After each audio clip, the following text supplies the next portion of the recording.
This is our first podcast. Yep. Obviously, we need to discuss the sad tragedy of Robin Williams. Right.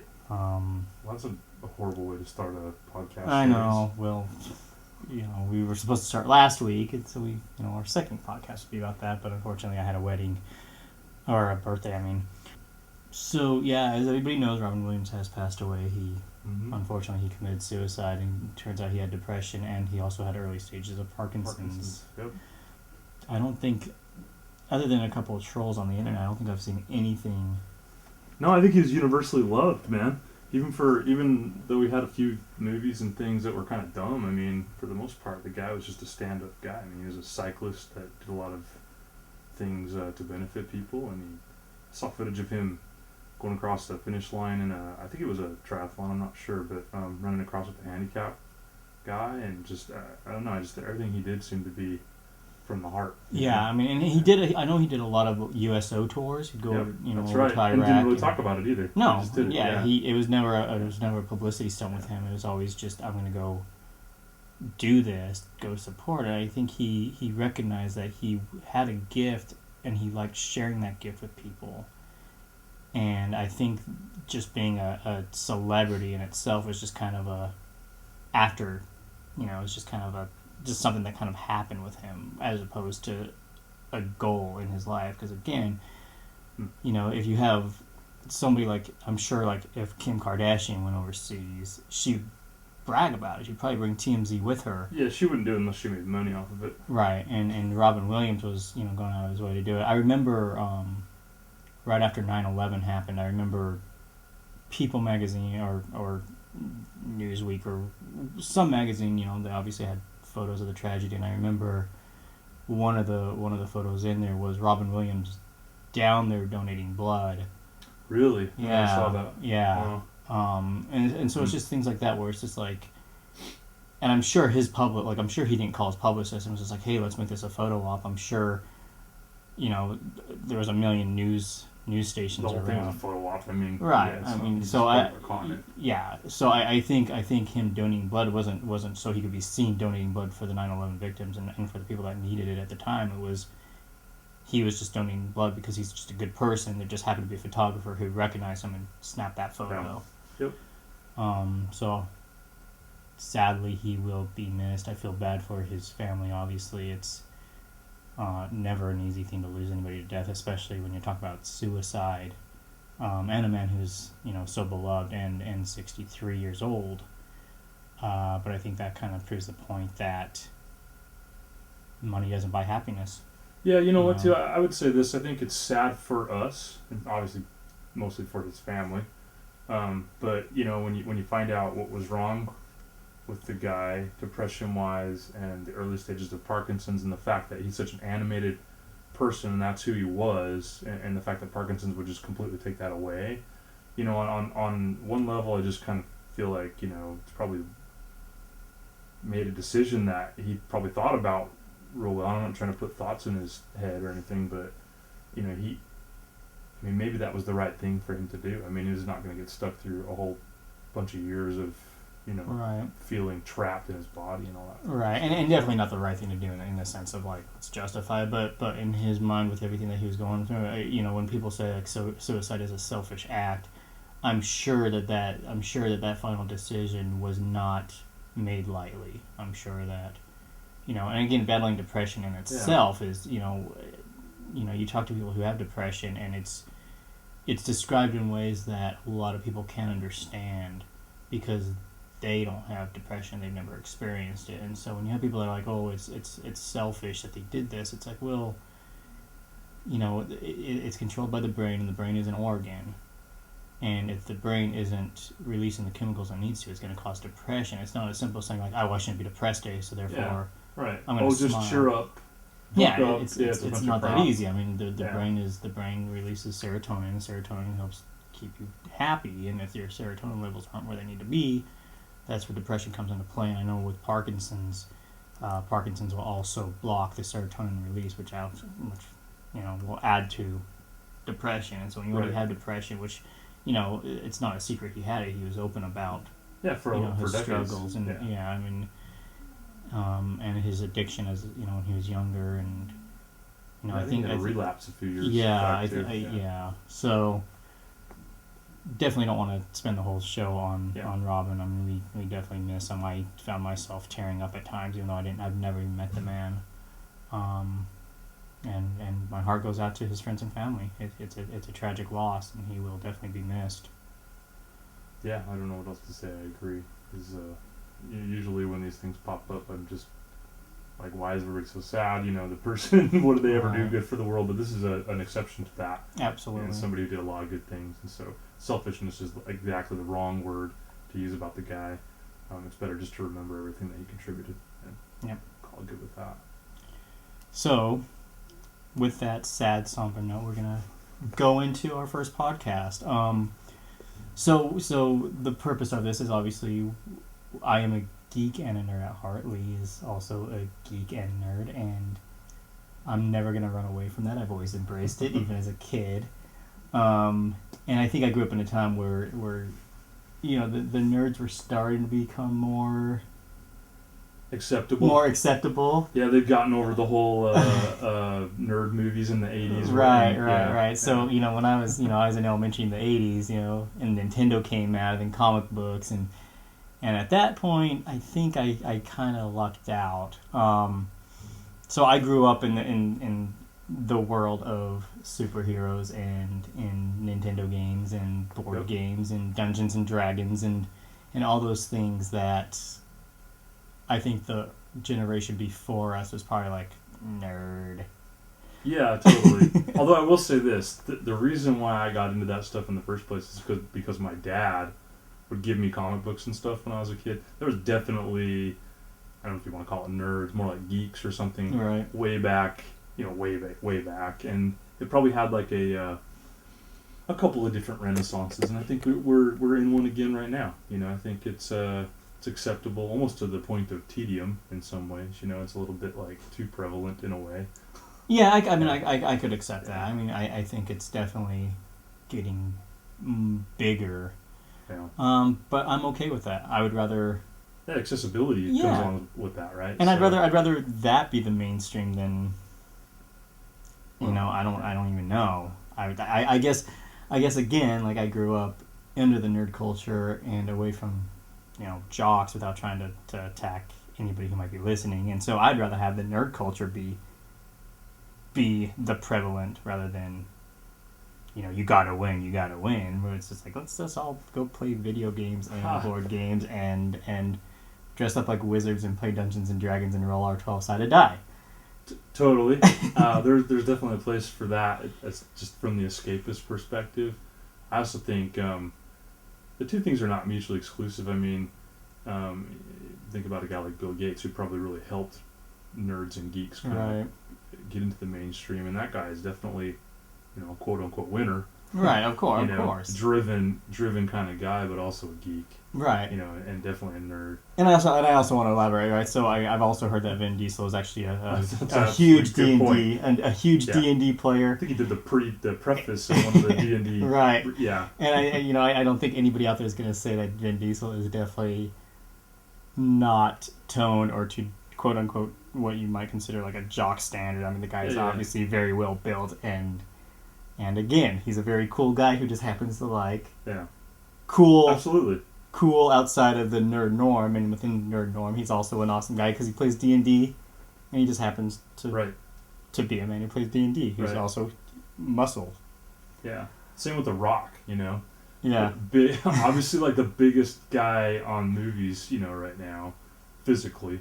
Maybe also somewhat in character, but big into comic books and stuff. And I think he's probably, that guy would fit so many roles. Right. That's part of it, right? I mean, part of the whole thing is that you want to be, you want to escape and be like this bigger than life kind of character and stuff. And so those people who actually embody that and are both, I think is really, really kind of interesting. Right. And with that, these guys are also now being cast in these, right? Absolutely. Now Vin Diesel did the voice for Groot, But if you watch the behind the scenes, he's on stilts. Like he tried to embrace that character as much as he could, even though he's only doing voice acting. I haven't seen that. He's on stilts. Yeah, getting into the character. Yeah.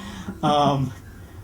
And then I think The Rock just got signed on for rumored Shazam, right? Well, I don't know. Is that official yet? I mean, I don't know. I think it might even be Black Adam, which would even or Black Adam, yeah. right? But it's still Similar, the same comic, right? So still, yeah. I mean, and again, that hasn't been announced yet. I mean, the only thing he said is, was he? I think he leaked it saying one word. Yeah. Which would be Shazam. Right. I mean, I don't know if Black Adam has any magical words. So Shazam. Right. Yeah. so yeah, you are going to see, again, you're going to see more of these predominantly giant movie stars that come from, again, The Rock comes from wrestling, and Vin Diesel comes from. What was his first movie? I mean, Pitch Black maybe? I'm not sure, and then that's what I saw him first. Then he obviously became a star with Fast and Furious, which again it's the cool guys on the street. It's the geeks of the street. Yeah, it's definitely a geek culture. Definitely. I mean, it's definitely the geeks of the street. Yeah. And Fast and the Furious made street racing cool. I remember, I used to have a souped up Integra. Right before that movie came out. And I remember the day that movie came out, I was at 7-Eleven. I hadn't seen the movie yet.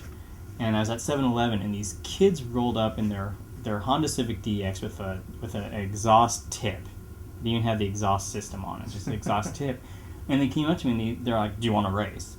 I was like, "What?" And again, this is the day of. I mean, so you knew that these guys just saw Fast and the Furious. They went out and bought the $10 tip. They bought the $10 tip. And but after that, like shortly after that, you started seeing a ton of import racers on the street. Yeah. And multiple times people tried to race me, and I'm like, first off, my car is not fast. It's an Integra, right? Like it's not turbocharged, it's not supercharged. I don't have nitrous on this thing. I don't know what you're expecting out of me.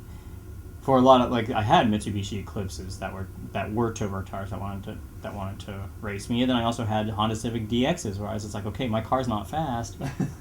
But my car, it would blow yours away. Yeah. Because of the fact that you're driving a DX that has like a 92 horsepower engine stock.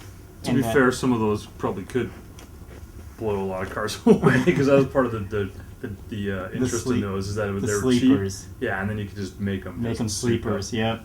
Yeah. So I know it's a few weeks. I went to Comic-Con this year. You didn't go to Comic-Con this year. No, I was a big loser this year. I was a nerd out of the nerds. So I made it to preview night, which was actually a lot nicer than last year, because last year, if you remember, you couldn't even walk the floor on preview night. It was so bad. But I went and saw the preview for Constantine and the Flash, and I like Constantine. I don't want to get too much into it because one of my good friends is in the show, and I don't want to be what Kevin Smith is to Batman versus Superman, because I feel like although Kevin Smith is definitely a huge comic book fan with the rest of us, I think that he's also biased because his best friend is playing Batman. Yeah. And so I don't want to be like, oh, you should go, Constantine's the best thing in the world, because, again, one of my best friends is playing Chaz in the series, and so I think that I lose any kind of credibility in that. Yeah. So I will plug the show, Constantine, October 24th on NBC. Does look awesome. But I'm not going to go around. You won't hear me saying it's the best show out there, and I won't go out there really talking too much about it because of the connection that I have with it. However, with the Flash, I did see the Flash, and if you do watch Arrow, it is in the same universe. Right. Now, nothing I'm going to say is anything that is inside information. It's again, I saw the pilot, and I don't want to give away any spoilers either. But you do see the origin of the Flash. I can tell you it is Barry Allen. Right. So it's not Wally. They do a couple cool things in there. There's when he starts getting his powers, when they start to develop, it starts to come kind of naturally to him without him realizing it. So things are happening, and he questions why they're happening. But then there's other times where it's an involuntary muscle, and it didn't really work for me. Yeah. Yeah, I get that. Like it's like a reflex. Yeah, like something happens and he goes into the mode, and you'll see. I mean, when you watch the show, you'll see. But I think overall, I think the pilot, they're trying to figure out who their audience is, because again, it feels like at some points it feels like they're trying to target the Arrow audience. Yeah. Which, if you ask me who the Arrow audience was, I'd say probably like young 20s up. Right, I don't know if it's really a teenager show. Probably not like the geeks of the geeks either. Right, probably a little more mainstream than that. With The Flash, I felt like it was kind of trying to appeal to a younger audience, but then it also has people getting shot with blood going out of their bodies, just like an Arrow. So I'm not really sure. I think they'll figure it out though. I mean, I think with all pilots, they're always usually kind of rough because they have to. The whole goal of the pilot is to sell it to network, right? And then networks say, "Okay, we like the show," and then at that point, they kind of get more freedom to make it work, right?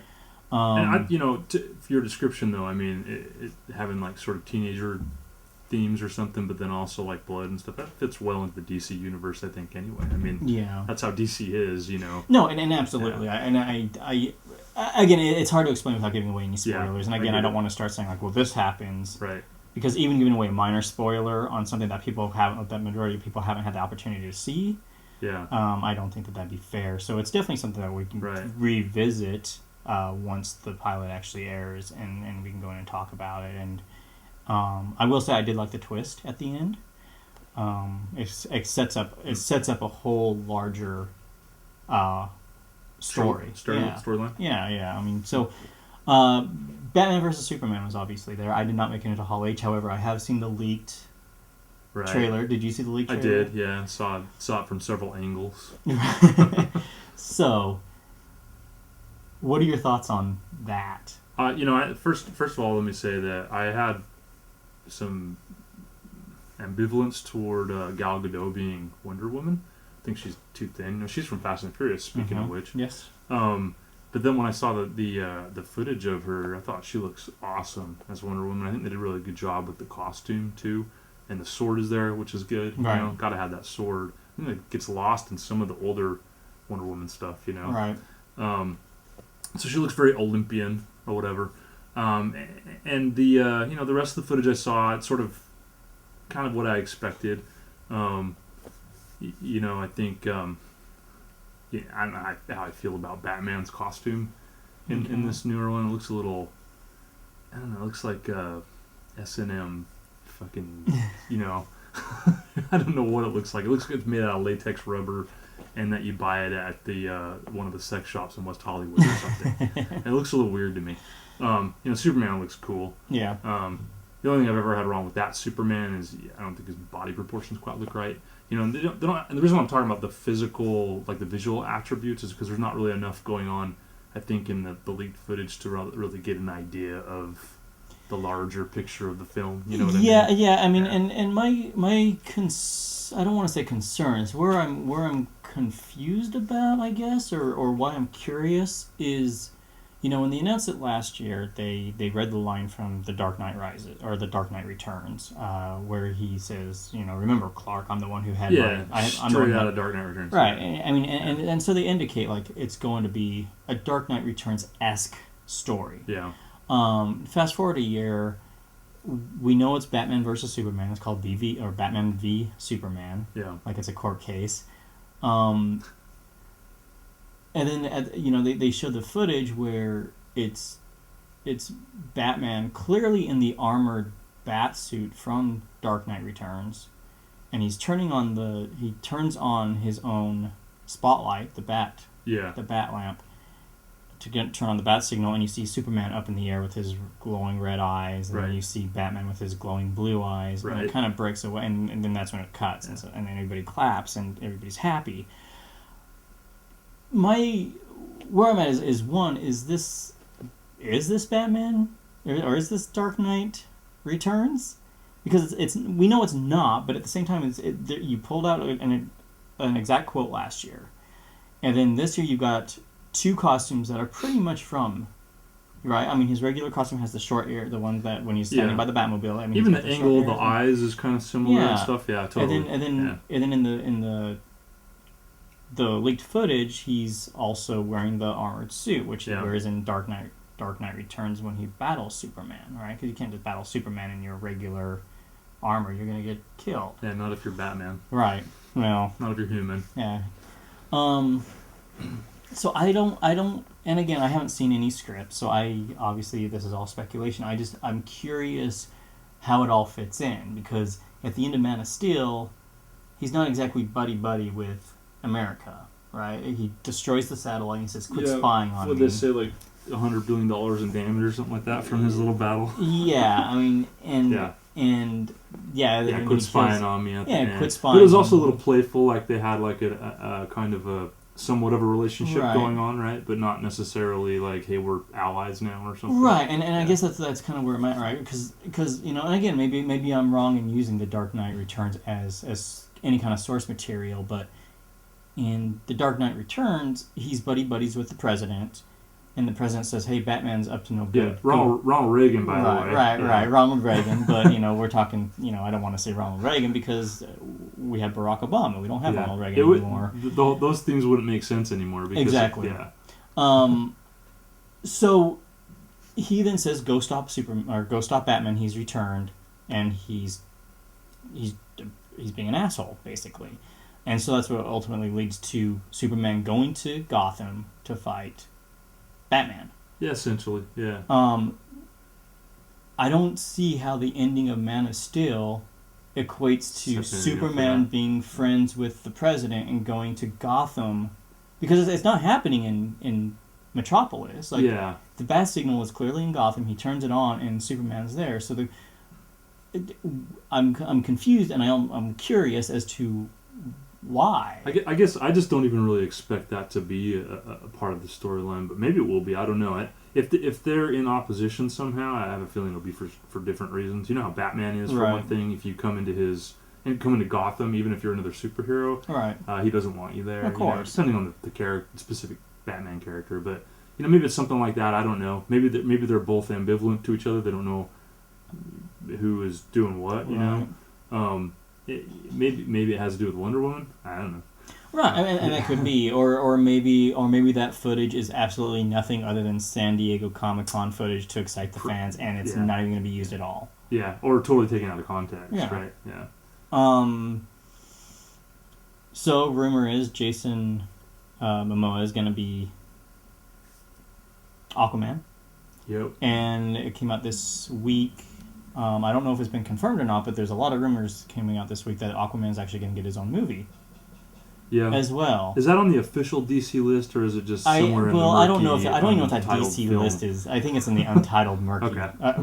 And I don't know if is there anything even official after JLA? Yeah, I think it's like JLA and then murky. Oh, right. No. Yeah, they're all just unnamed films. Right. Yeah. I think one of them might say like unnamed team up or something like that. But that's about as detailed as it gets. I mean, we know there's going to be another Man. We know there's going to be another Man of Steel, and Man of Steel 2, and it's safe to assume there's going to be another Batman movie. Because why not? The most popular character around. So let's talk about that. What would you want to see out of a Batman film? Out of the next Batman film, what do you want to see? Oh, you know what would be really cool, I think, is Red Sun. Okay. Because it's a totally different take than what's been done before. I don't know if they would do it as a live action movie. That's probably kind of reaching here, but definitely they could do it as an animated film. But just that storyline would be really, really cool because it flips everything on its head, you know. You said Batman. I said Batman. Oh, I think you said Superman. Okay, No. We'll go Superman. With the Batman ones, no, I just would like to see a straight adaptation of Dark Knight Returns. I mean, why bother with all this, saying that it's an inspiration for it or something like that? You know, I don't quite get that. And why do you have to have? I mean, I know they're behind and they're trying to catch up with Marvel, but why do you have to have this whole immediate kind of interaction between Batman and Superman? I mean, why can't Batman have his own origin story in this new? Yeah, and I don't know if you necessarily need an origin story for Batman. I think what needs to be established in Batman versus Superman is that he's been around for a while, because we know it's an older Batman, and we need to know is it a situation like Dark Knight Returns where Batman has gone into retirement and then comes back? Yeah. Or is he always been around? I mean, it came out this week also that he's playing young to mid-40s, so we're looking at like 44-year-old Batman. Yeah, and Dark Knight Returns Batman's like 60, yeah, he's right? like 55, yeah. 60. So it's not quite there. And setting up Justice League, and I don't know if you would need a Dark Knight Returns, because if they're battling each other at the end, why would they team up to create the Justice League? Yeah. What I want to see out of a Batman movie, and I don't feel like we've really gotten that, is, Batman is known as the world's best detective. And we haven't really seen that, other than, they do it briefly in The Dark Knight, right, where he collects the shell casing and then he puts it back together, and they scan for the fingerprint. I think that whole aspect of Batman has kind of gotten shrunken down over the last, even since the Burton films. It's been shrunk. That was definitely more prevalent in the older Batman comics, and even in the '60s, the TV show, they were doing all kinds of detective work, even if it was campy. Right. Yeah, that's an interesting thought. That would be an interesting way to do it. It'd definitely be different than what they have in the last. I mean, and I don't know if anybody's been like so. Detective Comics, they just did the Icarus drug run, which was like I think 4 or 5 issues, and they brought that aspect back into Batman, where is a lot of detective work involved with figuring out where the drugs are coming from, who has them. I've heard that about why they're there. Yeah. And, when I was reading that, I was just like, well, this is actually really interesting. And then I thought about it. I was like, well, how come we're not getting that out of Batman? Because Batman, when he was created by Bill Finger and Bob Kane, was the world's greatest detective. Right. And you don't really get that. You get, I'm a brawler, which is, I guess that's actually Bob Kane's original version. Right? No, even in that very first comic book, though, he throws a dude off a roof and kills him. Right. So, I mean, even though he's doing the detective work, he's still kicking people's asses. Yeah. And then over time, I feel like the detective work's gone away, and the brawlers come back, and then in there, at some point, they decided Batman wouldn't kill, because the original stories, he was carrying around guns and blasting people, right? Yeah. So he's totally straight out of the 40s. Yeah. So, I don't know. I mean, we'll see what the next Batman movie has to offer. We know it will happen.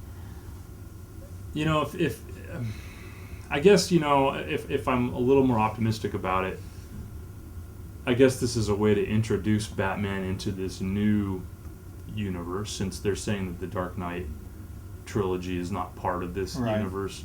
And then he could have his own movie, which is a little weird. That just kind of gives Batman a side role, which bugs me. But but okay, so let's say that's what they do. Then maybe they could do a long Halloween or something like that for the next Batman movie, if they're just going to focus on Batman. Something along those lines, something that's been that has some of the cooler versions of the characters in it. There's a really cool Catwoman in that one, that type of thing. Maybe that's the way to go. But I almost think the Dark Knight Returns influence on this upcoming movie is maybe just more in the hardened aspects of Batman. I mean, the costume looks all scarred up. Right. I think maybe they're just trying to do a hard-boiled Batman kind of thing, and that was the only reason maybe that they're even referencing that comic book, because when that's really when that started, Frank Miller did that. It really changed Batman a lot, and that's really the Batman we have nowadays is really from that. Right. I mean, he definitely brought in he definitely for I guess lack of a better term, he saved Batman from the campy 66 world that was created. Yeah. And I grew up on the 66. Me too. I loved it. I watched it still. I read that comic book where they. Have you read the Batman? No, 66 comic? I haven't read it. I want to. I read it in the voices of the people, even the narrator. There's narration going on in it. I read it in the voice of the narrator from the show. It's just awesome. It's amazing. Yeah. Yeah, I mean, and they're finally releasing those on Blu-ray. They come out in November That's right. 11th, I believe. Yeah. So obviously excited about that, and again, those are the Batman. Now, when I was a kid, I want to say I got into Batman from Tim Burton's movie, and that led me into the '66 Batman series. Cool. You were talking about which you'd seen first, Batman '66 or Tim Burton. Yeah. So I think it's been 25 years now since Batman came out, and like I said, I'm pretty sure I saw Batman in the theater first, and that led me to Adam West. Yeah. But I really don't. I don't know. Well, I definitely saw the '60s show before the Tim Burton show. In fact, I saw the '66 film with the Julie Newmar Catwoman in a theater in Salt Lake City called the Cinema in Your Face. I think that was probably right when the Burton movie came out, because it was in the late 80s. When did the Burton movie come out? Was it 89? 89, yeah. So I think they were showing it there because the Burton movie was coming out. Okay. So I maybe even seen that in the theater, like in an actual theater before the Burton movie, even though it was like a double feature? Yeah, well, no, it was in an independent theater. Okay. And I think they were just playing it because the Burton movie was coming out. And probably saw it before the Burton movie came out. But well, that's too bad. They should have done it as a double feature. Oh yeah, that would have been awesome. Yeah, I remember watching that with the shark repellent. Oh yeah, the shark repellent, right? Because of the submarine. Yeah, that's hilarious. That one's awesome because it has the Batcopter and just all kinds of stuff. Yeah, it's just ridiculous. And then when he's trying to get rid of the bomb, and it takes like 5 minutes for him to get rid of it. It's just ridiculous. Amazing though. But that's the Batman I grew up on. So to me, until the Burton movie came out, that was the Batman that I knew really, and I wasn't reading comic books at that period in my life. I read them a lot when I was a kid, but yeah, I probably stopped reading them in like 1984 for quite a while, and then the Burton movies really kind of got me back into comic books again, really, because after that I read a few things, read The Watchmen, some other stuff right around then, and I probably wouldn't have done that if it wasn't for the Burton movies, and so I guess the last 25 years, that's the Batman that I've known, but I've always had this campy 60s Batman in there as well. Yeah, I mean, I again, the campy 60s Batman, I think, is always going to have a place in my heart, and I think it's going to be in a place in everybody's heart, because that's the Batman that they remember. Yeah. Even if you did see the Tim Burton one first, just like the whole holy whatever Batman, and it's always Jupiter. Always whatever's going on. Holy posters, Batman. What do you mean? There's posters on the wall. It's like,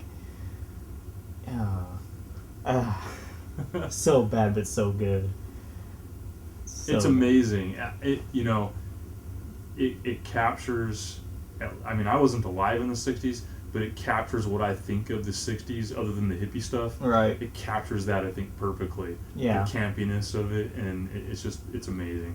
I wonder, in 25 years from now, what people looking back at our interpretation of things in film, what they'll think. You can't even know, No, you're right. You're right, but if you look at 25 years ago, so 25 years ago, I mean, we had like Back to the Future, and we had tons of great 80s movies, 16 Candles, and then you look at it now, you don't get those same quality films. So you might be able to measure it, but I think you're right. I think you might have to wait another 25 years and see what they think about. Yeah, it's hard to know. Yeah, and you mentioned 16 Candles, and which I don't really like that much. Back to the Future I love, but for me the 80s is all about Arnie movies. Yeah. And that type of thing, and that's definitely changed a lot. Oh yeah, I mean, the action hero movie. I don't know if we really have that anymore. The Expendables are kind of making fun of themselves. I mean, that's the whole point of them. Yeah. But I can't think off the top of my head if we have any like one action hero like we used to. No. No, they're always in some sci-fi universe. Right. So there's not like like a commando guy who came back and he's gonna save his daughter or Rambo something. Yeah, exactly. We don't have that. Maybe because we don't think of war that way anymore. I don't know. I'm kind of getting way off this Batman thing, but I think it's related in the sense that you can see how the interpretation of the characters have changed over time, and it's kind of a product of of the time, you know. Of course. Yeah. Even the Burton Batman films were a little campy, but you could see they were trying to update them for the updated 80s, right? To be a little bit more they weren't violent so much, but they're a little bit more what's the word for it? A little bit more intense, right? Yeah. Dark and intense. And he did have Batman kill in those ones. Oh, that's true. You know, I mean, not necessarily directly. Yeah, well, the Joker, the Joker, he you know, he put the gargoyle on his leg, knowing that he wouldn't be able to hold on, and the Penguin, you know, he kind of used the Penguin's weapons against him, so. I don't know. I mean, he does kill, but he doesn't pull out a Colt 45 and shoot him like the originals. But even then, I think that the Batman that we have an idea of, well, I don't kill. I don't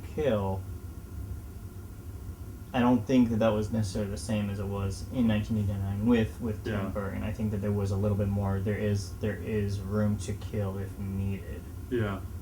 You know, I wonder, because Superman in Man of Steel kills somebody.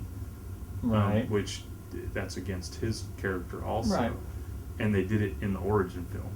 So it's a little bit interesting. I wonder what Batman will be like in this new movie. You know, is he going to be that same exact way? I mean, is he going to be like, not, you know, have that as a really important ethic for himself? I don't know. Yeah. Well, that's interesting thought. You know, but even with that, like, you know, there was a lot of anger about Superman killing in Man of Steel when he kills Zod. But if you look at Superman, you know, the Richard Donner's version of Superman too, or I guess I haven't seen the Richard Donner cut, so I don't know if it ends the same way. I've only seen the theatrical, but he kills Zod in that. He throws his cellophone, his suffocator. Yeah, whatever it is. Somehow he pulls this magical. Was that ever in the comic books, or was that just I don't some know. weird I movie think it's just something that they made up, but I don't recall ever reading that in any of the comics. But yeah, he kills Zod and the two generals or the two commanders in that as well. You know, Ursa.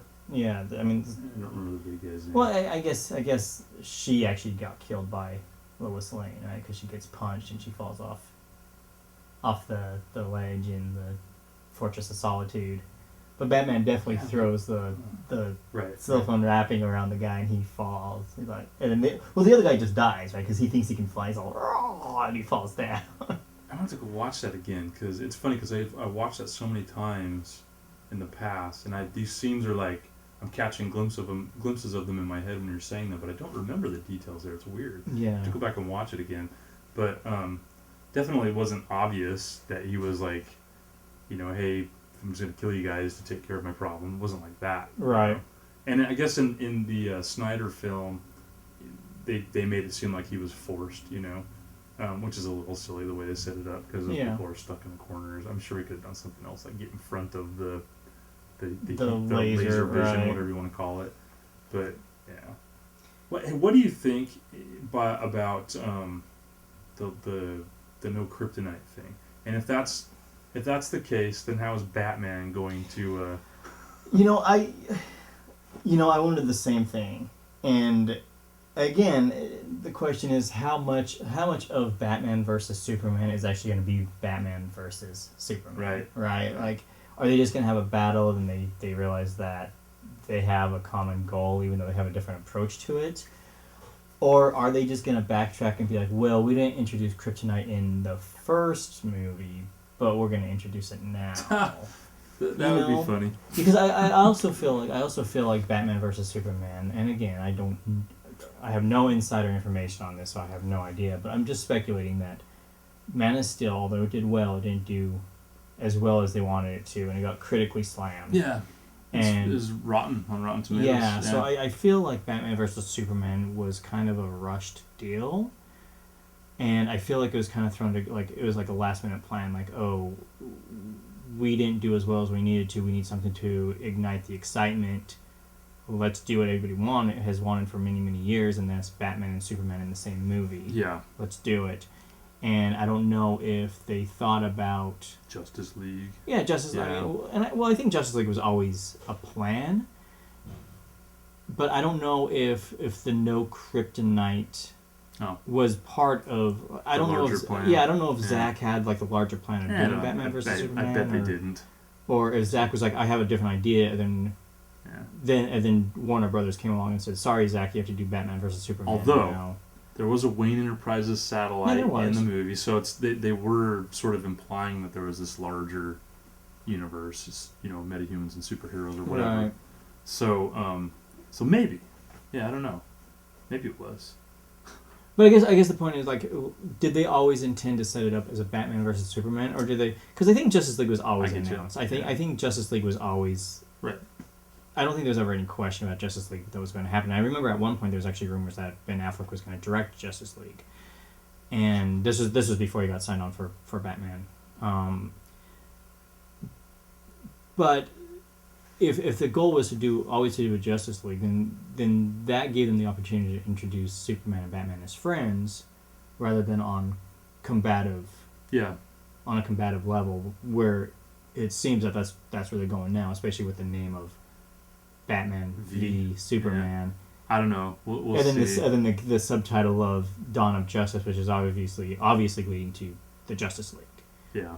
So I don't think it's saying like the introduction of justice by the word. I think it's definitely a play on. No, I agree. We're setting this up as a prequel to the Justice League, especially when you've got Wonder Woman involved now. I mean, and Aquaman and Cyborg. Aquaman. Right, I heard the Cyborg was in it. Now, is there any talk about who's playing? There's Cyborg? A name I'll have to look it up. I didn't recognize the name. I think I may have looked that up too, but that's an interesting character, I guess, because he's a part of the New 52 Justice League so much. I mean, I guess it makes sense, but it's not like you watch the old Justice League stuff or read the old comics and see Cyborg.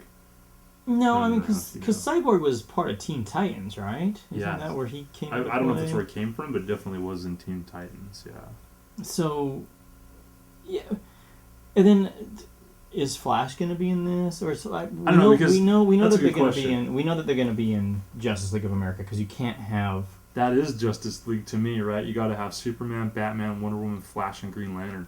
And maybe even John Jones. I don't know. Right.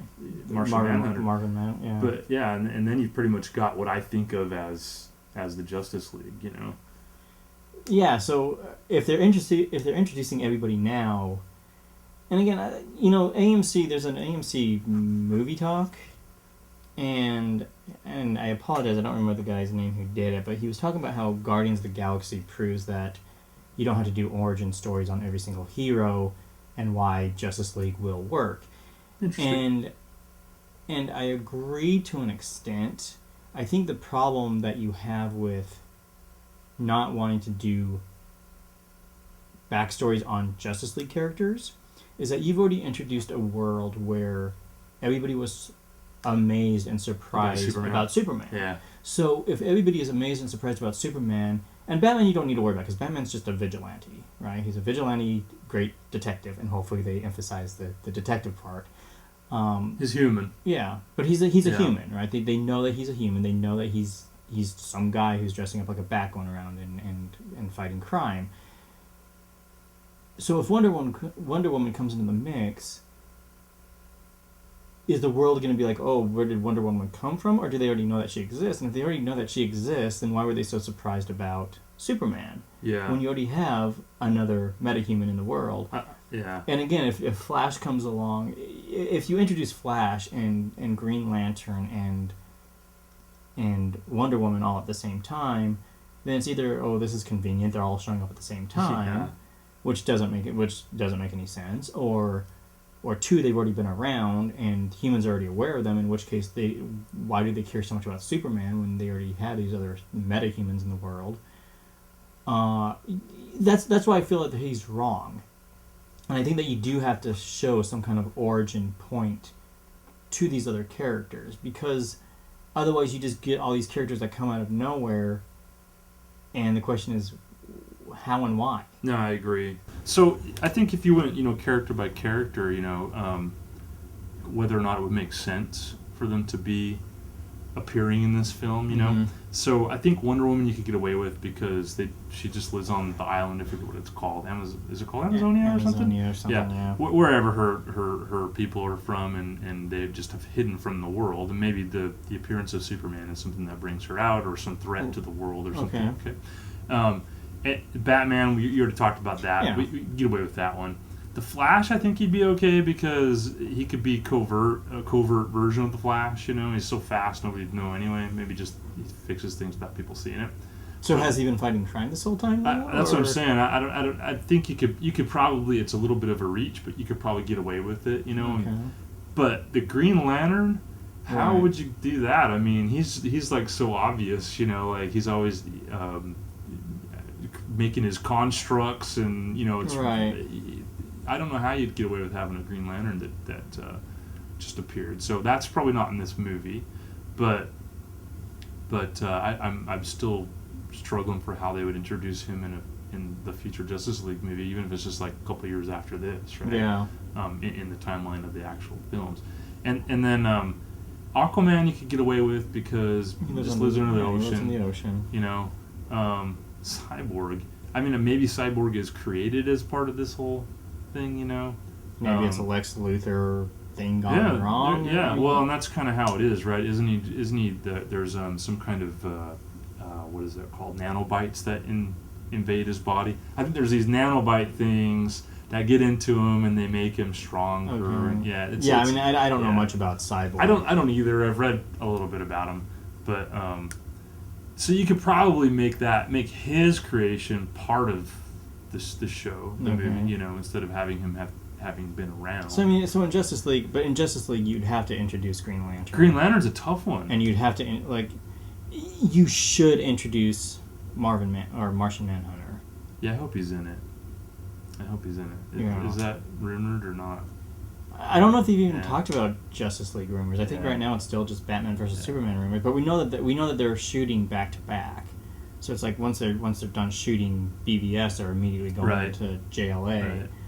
Well, Martian Manhunter, you know, if it depends on. I don't know much about the different takes on his origin, but if it's the one where, he ends up here by accident, you know, and then he's stuck. And so he kind of like watches TV and that kind of stuff to learn how to be a human, you know. I think he might become a detective or something like that. I don't remember all the details.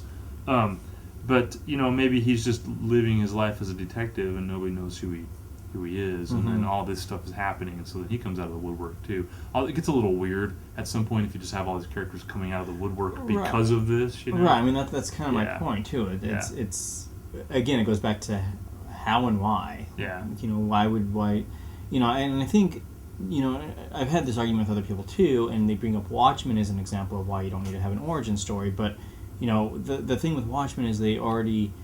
Watchmen has an origin story in it. Yeah, I mean, Watchmen A has an origin story in it, and at the very beginning with the title sequence, it already establishes that this is a world of superheroes. So when it already starts with the comedian getting thrown out the window, it's already been established that the comedian's been around for a long time. Even though there's no words, you know, it's just a montage of clips from history, you know, to you know, Bob Dylan's music.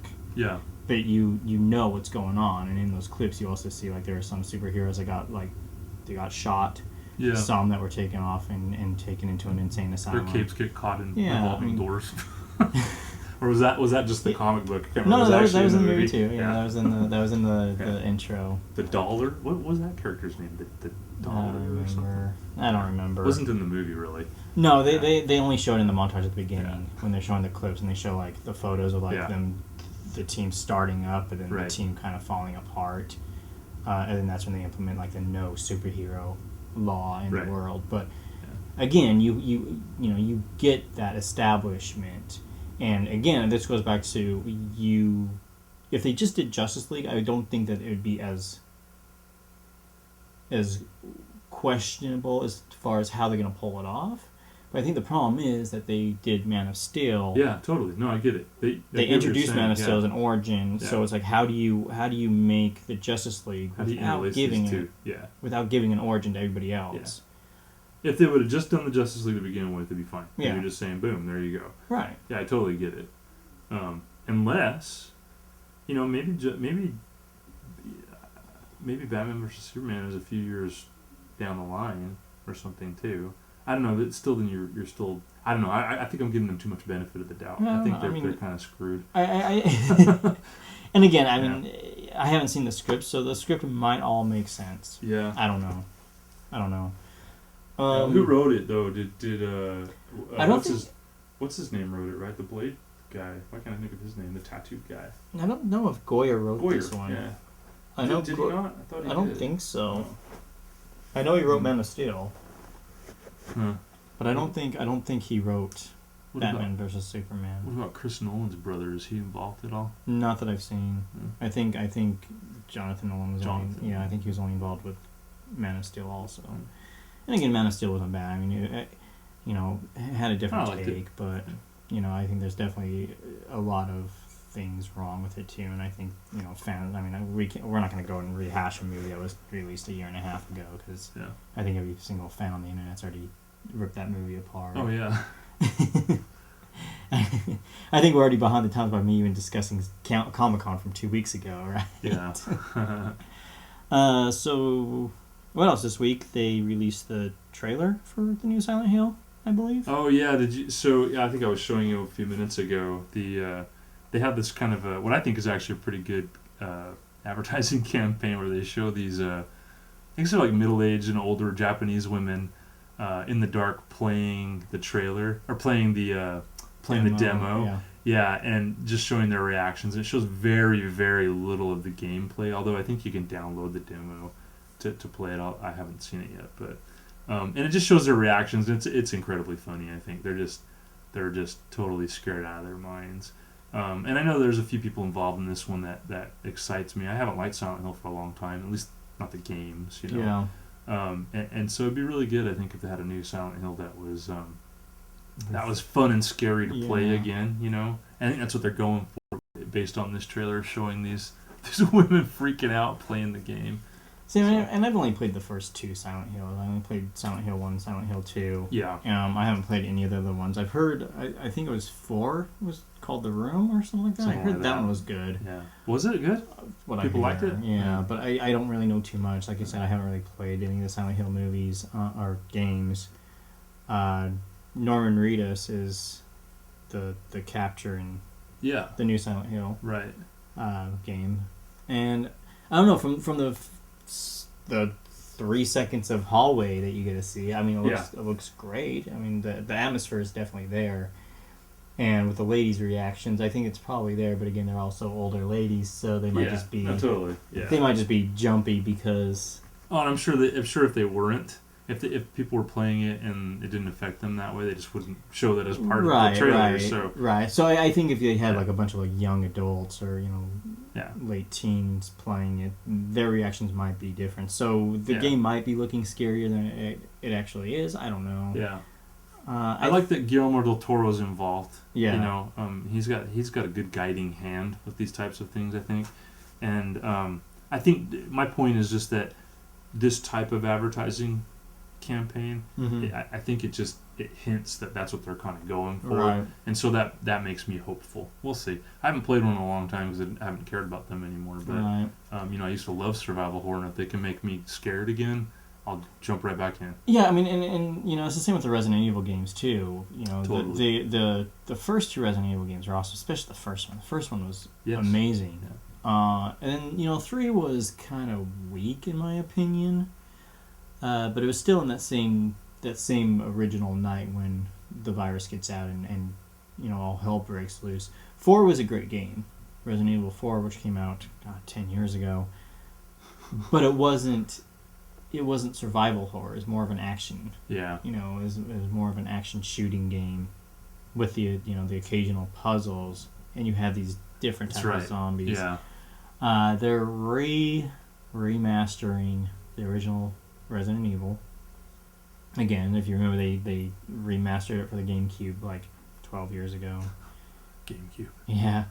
But they are remastering it for, I want to say, the PlayStation, for the PlayStation 3 or the PlayStation, probably the PlayStation 4. I'd have to, I should look it up. I should be a little bit more prepared for this discussion, but it wasn't really planned. It just kind of happened. Yeah. And then the speculation that the reason that they're doing that is to get fans excited again for survival horror, and then possibly make the next Resident Evil more like its roots rather than where it's gone, where it's become like this action shooter. Yeah, I mean the movies kind of screwed it all up. Well, the movies kind of terrible. maybe dragged it along into that. I don't know, but yeah. I enjoyed the first movie. The first one's great. Every single one of the other ones is stupid. Yeah, I mean, well, introducing her having magical powers made no sense because it's just like, why would you do that? Yeah. And then Let's not go there. Yeah. Let's not go there. But speaking of Del Toro, he's an H.P. Lovecraft fan, Yeah. and I think H.P. Lovecraft has a birthday Yeah, I think it's his up. birthday in 3 days. I think it's on the 20th, August 20th. Today's the 17th that we're recording. Yeah, So 17th. yeah, so 3 days from now, one of my favorite all-time authors, H.P. Lovecraft, will be celebrating his birthday from beyond. Happy birthday, H.P. Lovecraft. Yeah. The thing about Lovecraft, too, in the last few years, the whole Cthulhu mythos thing has really just kind of started to kind of like get this groundswell, It's almost like the outer elder things in the mythos themselves trying to break through into our reality, and it's actually starting to work. Right. They're actually starting to get in. It's pretty cool. You see references in all kinds of stuff now, and some of it's kind of dumb, like the cutesy stuff. Although because of that, it makes it more accessible and available, and so I'm kind of for it. I'm a little bit worried that in about 5 years or 3 or 4 years maybe that Cthulhu mythos type stuff is as prevalent as the zombie thing, and the zombie thing's starting to get stupid right now. So yeah, I'm a little concerned, but we'll see. I mean, that's the thing is once something becomes a hit, you milk it for all it's worth. That's right. And that's kind of what we do here in our society. Yeah. Businesses will make money, and comic book publishers in Hollywood will make movies, and yeah. I mean, it's great again from the accessibility point of view, but then, yeah, it kind of devalues it. You know what I mean? Right. Yeah. But that's okay. I'm willing to. I'll take that actually. For HP. Yeah, for HP, in order to get more well done movies and stuff, because all of the H.P. Lovecraft movies, well, I shouldn't say all of them. A lot of them are just stupid movies. If you watch something like the Dunwich Horror from the 70s, it's just a stupid movie. But there's a few gems there like Reanimator and Right. Dagon and a few like that. And Guillermo del Toro talking again about making. At the Mountains of Madness, which would be just an epic Lovecraft film. So we'll see. Is he still I thought he was actually moving forward on it. Yeah, well, I think the last thing I read was a couple of weeks ago, and he was talking again that it was something they were working on. Happen. Yeah. Whereas, I don't know, last year or something, at some point he had said that it was stalled out because it was too similar to the Alien prequel. Which, by the way, is the whole point here, is that there's a lot of movies out there that have used Lovecraft, and even specifically at the Mountains of Madness as source material in one way or another, or at least as an influence. And it's about time they just make the actual story, Well, why do that when we can just make adaptations and inspiration? Yeah. Yeah. I don't know. And I think one of the snags before, too, was Del Toro was unwilling to make a PG-13 movie. He was really adamant about making a rated R movie, and you're talking probably like $100 million budget or something. Okay.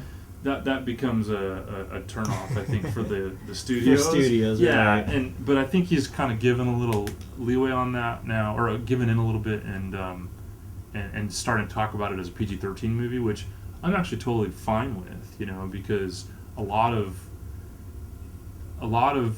Lovecraftian themes are horrifying because of what you do with them in your own mind, as opposed to what is described to you, you know? Yeah. And so that, I think as long as it's done right, I think that might even make a better movie, you know? See, I don't need, like, and I don't know. I mean, I don't know if ratings really matter. Like, you know what I mean? Like, does a MPAA rating really matter? I mean, other than like an NC-17, just because theater chains refuse to even carry them. But well, last time I read about this, I read a book a while back called Super Crunchers, and it went well into what you can make on certain kinds of movies and why they try to shoot certain ratings, and the audience is literally like a third the size for a rated R movie as it is for a PG-13 movie, and so yeah, you can expect to make a lot less money off of a rated R movie. But okay, I get, but something like H.P. Lovecraft film, right? I don't think that you know, mom and dad are going to take little Billy to go see that on a Sunday afternoon. If it's PG-13, you're saying? Yeah. I mean, I think it's still marketed to a specific group of people. I mean, well, the thing is if little Billy's 13, he can go by himself. right. If it's a PG-13 movie. And It didn't even enforce that. I mean, you know what I mean? Like, I was going to PG-13 movies when I was like 10 by myself. Totally. Like, Yeah, totally. You know, other than like, you know, parents would drop us off and we'd like, all five or six of us, all 10 years old, would walk up and buy our tickets to like Ninja Turtles or whatever. It didn't matter in my family anyway because my dad had just sneaked me into the. Yeah, I mean, when I say sneak me from my mom into those kinds of movies anyway. So, and my parents would take me to rated R movies, so like that was never like it was never like this. But there were many times that we would go see, or we'd just go jump on the bus and go down and go to the movie by ourselves. Different time, 1980s, completely different time. Totally. But the rating had no bearing on if I was going to go or not. You know, like if I wanted to see a movie, I was going to go see the movie. Yeah. I don't think that, you know, something like, you know, Halloween or Friday the 13th or any of those movies, I don't think that they're going to make any more money if they go with a PG-13 rating. And in fact, I would argue that those movies would probably lose money. Yeah, no, I agree. But I also don't think that'd be $100 million.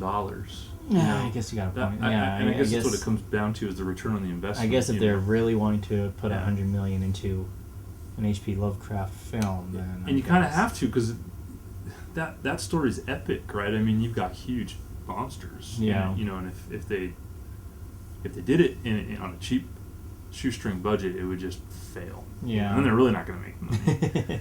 And unless it's cheap enough that they can make their money back in one afternoon. Right. They shoot it on some found footage bull crap. Which, you know what, I could see them doing that with that movie. I know Guillermo del Toro wouldn't do that, but thank goodness he's the one wanting to do it because I could see somebody else trying to pull that off, and that would just be damn annoying. Yeah. So anyway, yeah, it's good to see that stuff is you know, working its way into the mainstream consciousness here, and it's been there trying to break through from the other side. You know, I'd like to put it that way because of the material. Right. Break through from the other side into our world for a long time, and it's actually starting to break in. So it's kind of cool. It's fun.